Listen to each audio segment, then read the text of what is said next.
სამაშველო ჯგუფმა ლენტეხის მუნიციპალიტეტის მაღალმთიან სოფელ ცანაში მყოფი ერთადერთი მაცხოვრებელი მოინახულა. ის უსაფრთხოდ იმყოფება.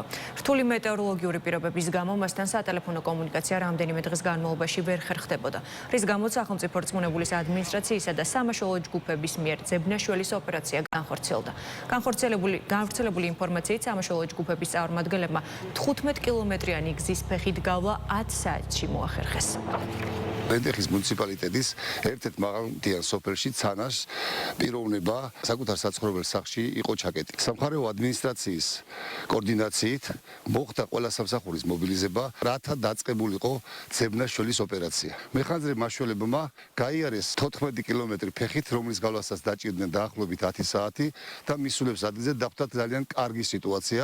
აღნიშნული პიროვნება ჯანმრთელი და ცოცხალი და უნებელი იყო. ლენტეხის მუნიციპალიტეტში უხვინალექის გამო რამდენიმე სოფელი გარესამყაროს იყო მოწყვეტილი.